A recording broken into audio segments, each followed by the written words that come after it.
মই অসমবাসীক এইটোৱে আহ্বান জনাম যে ভাৰতৰ ন্যায়পালিকাৰ ওপৰত আমি বিশ্বাস ৰাখিব লাগিব। চৰকাৰে ভুল কৰিলেও ন্যায়পালিকাই ভুল নকৰে। যদি ময়ো ভুল কৰোঁ, ন্যায়পালিকাই ভুল নকৰে। হাইকোৰ্টেও তদন্ত আৰম্ভ কৰিছে আৰু পুলিচৰো তদন্তৰ প্ৰতিবেদন খুব সোনকালে ন্যায়পালিকাই পাই যাব। আৰু আমি গণতান্ত্ৰিক দেশৰ ৰাইজ হিচাপে ভাৰতৰ ন্যায়পালিকাৰ ওপৰত বিশ্বাস ৰাখিব লাগে। অসম চৰকাৰে অলৰেডি সিদ্ধান্ত লৈছে যে এই গোচৰটো ফাষ্ট ট্ৰেক কোৰ্টত হ'ব। তাৰমানে প্ৰতিদিনেই শুনানি হ'ব।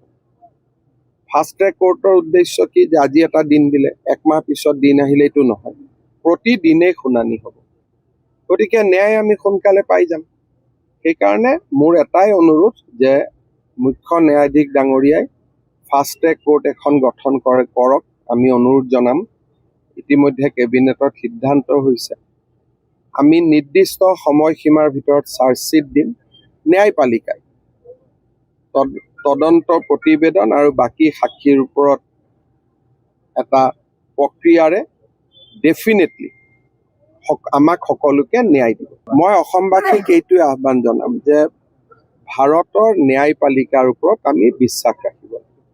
চৰকাৰে ভুল কৰিলেও ন্যায়পালিকাই ভুল নকৰে। যদি ময়ো ভুল কৰোঁ, ন্যায়পালিকাই ভুল নকৰে। হাইকোৰ্টেও তদন্ত আৰম্ভ কৰিছে আৰু পুলিচৰো তদন্তৰ প্ৰতিবেদন খুব সোনকালে ন্যায়পালিকাই পাই যাব। আৰু আমি গণতান্ত্ৰিক দেশৰ ৰাইজ হিচাপে ভাৰতৰ ন্যায়পালিকাৰ ওপৰত বিশ্বাস ৰাখিব লাগে।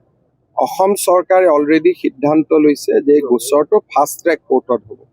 তাৰমানে প্ৰতিদিনেই শুনানি হ'ব। ফাষ্ট ট্ৰেক কোৰ্টৰ উদ্দেশ্য কি যে আজি এটা দিন দিলে একমাহ পিছত দিন আহিলে এইটো নহয়, প্ৰতিদিনেই শুনানি হ'ব। গতিকে ন্যায় আমি সোনকালে পাই যাম। সেইকাৰণে মোৰ এটাই অনুৰোধ যে মুখ্য ন্যায়াধীশ ডাঙৰীয়াই ফাষ্ট ট্ৰেক কোৰ্ট এখন গঠন কৰক। আমি অনুৰোধ জনাম। ইতিমধ্যে কেবিনেটত সিদ্ধান্ত হৈছে। আমি নিৰ্দিষ্ট সময়সীমাৰ ভিতৰত চাৰ্জশ্বিট দিম।